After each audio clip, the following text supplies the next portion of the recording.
Apakah ini studi tentang ras Dian dan ras setan jahat? Itu terlalu esoteris.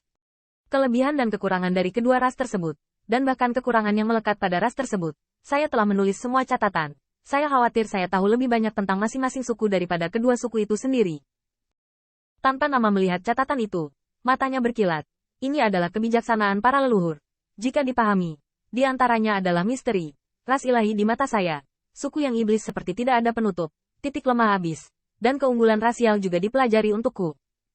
Melihatnya, monster sovereign, termasuk yang tak bernama, dikejutkan oleh kedalaman nada ini.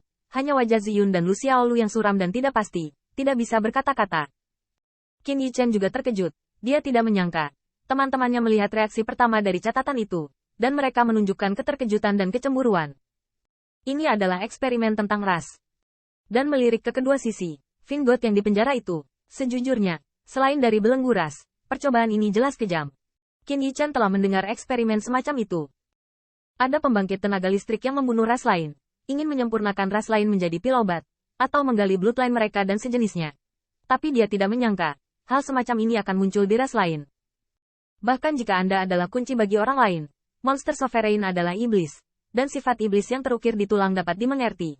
Tetapi mengapa yang tak bernama tidak merasa salah? Ini tidak dapat diterima oleh Qin Yichen. Kakak tanpa nama, kamu. Melihat pucatnya ekspresi Qin Yichen, nama sepertinya menebak apa yang akan dia katakan. Membujuk, Yichen, sebenarnya, aku bisa mengerti idemu. Tapi apa yang menurutmu benar mungkin tidak benar.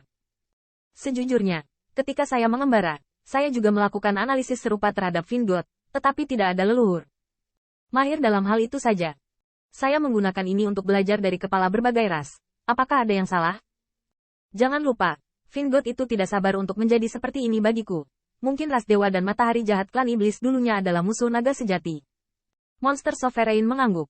Alasan mengapa dia tidak merasa salah sebenarnya konsisten dengan ide tanpa nama, bukan yang disebut kekejaman alami. Bahkan melihat reaksi Qin Yichen, monster sovereign merasa sedikit emosional. Di waktu luangnya, dia mendengar yang pertama menyebutkan istana surga suci dan bagian dari ras manusia itu. Monster sovereign untuk True Dragon Rache agak mengkhawatirkan mentalitas keturunan ini. Pada kemampuan roh-roh, dan bahkan persepsi mental, Qin Yichen adalah pemimpin yang berkualitas dan bahkan sangat baik. Tetapi beberapa aspek dunia yang paling ganas, booming jauh lebih umum daripada Qin Yichen, yang juga mengarah pada perbedaan konsep di antara keduanya. Tiba-tiba, Bai Chang berteriak kaget, bagaimana mungkin masih ada deretan tulang di sana? Orang-orang melihat cahaya pupil dan menemukan bahwa selain dua baris Vingot, di tengah, duduk sebaris mayat. Dan penampilan mayat-mayat itu, Qin Yichen menatap kosong, menatap yang tidak disebutkan namanya dan berbicara serempak, ini adalah mayat ras manusia kita. Saya tidak tahu sudah berapa lama jatuhnya, tetapi untuk ras manusia, Qin Yichen dan Wu Ming tampaknya tahu yang terbaik. Bahkan Bai Chang, yang pernah memakan human race monster god, mengenalinya.